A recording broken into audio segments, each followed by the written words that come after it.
या पदावर कार्यरत आहे. हा परिसर आमच्या ऑफिसच्या अंतर्गत येतो. काही गावांमध्ये आम्ही भेटी करण्यासाठी निघालो होतो, म्हणून म्हटलं चला शाळेमध्ये जावं आणि विद्यार्थ्यांशी शिक्षकांशी संवाद साधावा, म्हणून या ठिकाणी आम्ही आलेलो आहोत. तुमचे शिक्षण कुठे झाले? माझं शिक्षण जिल्हा परिषद शाळेतच मी सुरुवात केली. 4थी पर्यंत मी जिल्हा परिषद शाळेतच शिकलो आणि गावाचं नाव आहे धारणी, वेळघाट, अमरावती जिल्ह्यामध्ये आहे. असं जंगल आणि रिमोट एरिया आहे. धारणीमध्येच मी 4थ्या वर्षापर्यंत शिकलो. नंतर माझं शिक्षण मग अमरावतीला झालं. वेरवी कॉलेजमध्ये जिथे आहे तिथे मी ग्रॅज्युएशन केलं, पोस्ट ग्रॅज्युएशन केलं. तुमच्या आई-वडील काय करायचे? माझी आई गृहिणी होती आणि वडील माझे वन विभागात नोकरीला होते. तुमचे प्राथमिक व त्याच्या पुढील शिक्षण कुठे झालं? पुन्हा एकदा. तुमचे प्राथमिक व पुढील शिक्षण कुठे झाले? आता प्राथमिक शिक्षण जे आहे सुरुवातीला जसं तुम्ही आहात जिल्हा परिषद शाळेमध्येच मी शिकलो धारणीला, तुमच्यासारखंच.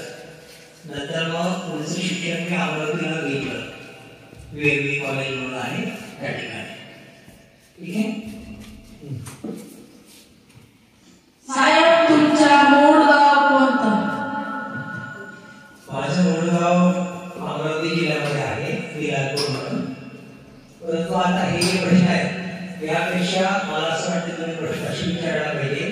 ठीक आहे, शिक्षण वगैरे पुढे झालं, परंतु आता तुम्ही नोकरीला कशी लागले, तुम्ही अभ्यास कसा केला, ठीक आहे, आणि तुम्हाला अभ्यास करताना जसं तुम्हाला अडचण येते काही काही कुठले कुठले विषय भारी जातात ना, कठीण जातात, मग तुम्हाला सुद्धा कठीण जातात त्या विषय काही यायचे का, मग तुम्ही ते कसे त्याच्यावर अभ्यास केला, तुम्ही नोकरीला कसे लागले, कुठली परीक्षा दिली है ना, ते तुम्ही प्रश्न विचारला पाहिजे.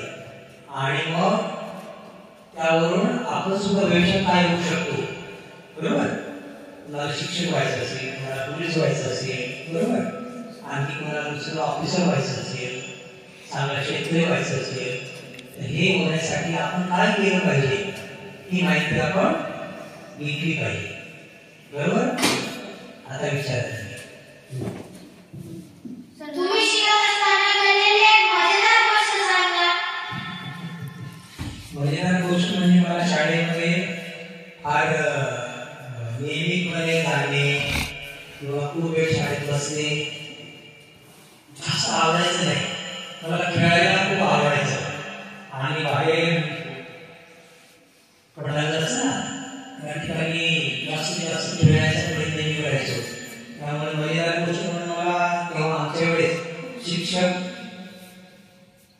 प्रसाद सुद्धा द्यायचे. सर, आम्ही अभ्यास कसे करावे व किती तास करावे याविषयी आपण मार्गदर्शन करा. बघा, अभ्यास आपण कशासाठी करतो मला सांगा. अभ्यास म्हणजे काय पहिले कळायला पाहिजे, बरोबर.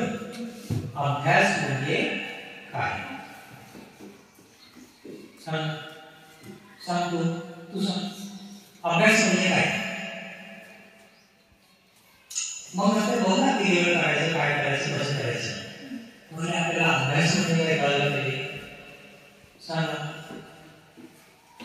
अभ्यास म्हणजे काहीतरी शिकणे, जे आपल्याला माहित नाही ते शिकण्यासाठी प्रयत्न करणे, त्याचा सराव करणे आणि ते आत्मसात करणे म्हणजे अभ्यास, बरोबर.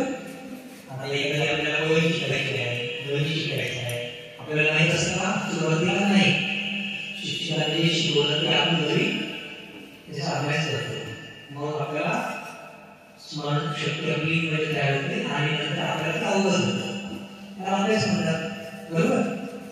मग आता अभ्यास आपल्याला जे काही विषय आहेत ते आपले विषय कोणते कोणते आहेत, त्याच्यामध्ये काय काय प्रश्न आहेत, आपल्याला कुठला सोपा वाटतो, कुठला कठीण वाटतो, ठीक आहे, हे तुम्हाला माहित असतं. गणित विषय कोणाला कठीण वाटतात, गणित गणित कठीण वाटते, काय कठीण मला वाटायचं गणित, त्यात काय कोणाला वाटते घडणी गणित मात्र करणार. ठीक आहे. इंग्रजी विषय कठीण वाटतो अभ्यास करायला, भीती वाटते थोडीशी, पेपरमध्ये कुठले प्रश्न येतील बरोबर, असं उत्तर लिहायचं, भीती वाटत वाटायलाच पाहिजे, सर्वांनाच वाटते, तुम्हालाच नाही मोठ्या माणसांना सुद्धा भीती वाटत असते. ठीक आहे. भीती वाटणं काही वाईट गोष्ट नाही बरोबर. भीती वाटतच असते. का भीती वाटते? एखादी गोष्ट आपल्याला माहीत नसते म्हणून बरोबर. तसं अंधार असतो. रात्री जर तुम्ही आपल्या घराच्या बाहेर गेले आणि अंधारात तुम्हाला एखादी काठी वगैरे अशी पडलेली दिसली, आपल्याला वाटते सापडेल काय, भीती वाटते वाटते की नाही सर्वांना? अंधारात जायला जर लाईट लावला आणि आपल्याला दिसली काठी पडली, साप नाही, मग भीती वाटते का? का असं झालं? माहिती घेतली आपण, लाईट लावला आणि काय झालं, दिसलं आपल्याला आणि माहिती झाली. मग भीती जी आहे ती भीती आपल्याला माहिती मिळाल्यानंतर, परिपूर्ण माहिती मिळाल्यानंतर नष्ट होते बरोबर. जशी आपल्याला गणिताची भीती वाटते, इंग्रजीची भीती वाटते किंवा आणखी कुठल्याही विषय, मराठी विषयाची भीती वाटत असेल, आणखी काय असं का वाटते? आपल्याला माहिती थोडी कमी असते बरोबर. ती माहिती करून घेण्यासाठी आपल्याला काय करायचं आहे? म्हणून अभ्यास कसा करायचा? आपल्याला काय काय कमी आहे, आपल्याला कशाची भीती वाटते, कुठले मार्क आपल्याला कमी पडतात, हे कुणाला माहित आहे? शिक्षकांना माहित आहे, तुम्हाला माहित आहे, आणि घरी जर काही वडील पाहत असतील त्यांना माहित असेल. पण सर्वात जास्त माहिती कोणाला पाहिजे? तुम्हाला बरोबर. मग असं करून आपण कुठले विषय आपल्याला कमी आहे, कमी मार्क्स पडतात, भीती वाटते, याविषयी आपण स्वतः माहिती काढायची आणि त्याच्यावर अभ्यास करायचा. ठीक आहे. आणि जोपर्यंत भीती नष्ट होत नाही तोपर्यंत काय करायचं? अभ्यास. अभ्यास किती करावा लागेल? जोपर्यंत भीती नष्ट होत नाही, म्हणजे त्या विषयावर आपल्याला पूर्णत्व येत नाही बरोबर, तोपर्यंत अभ्यास करायचा असतो बरोबर. म्हणजे अभ्यास कसा करायचा, किती करायचा, तर या पद्धतीने अभ्यास केला तर आपल्याला यश मिळतं बरोबर.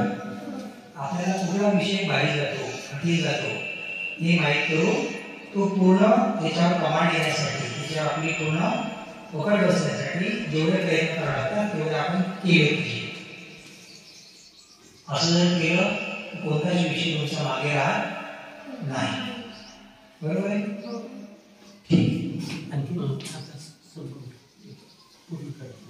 धन्यवाद साहेब. तर हे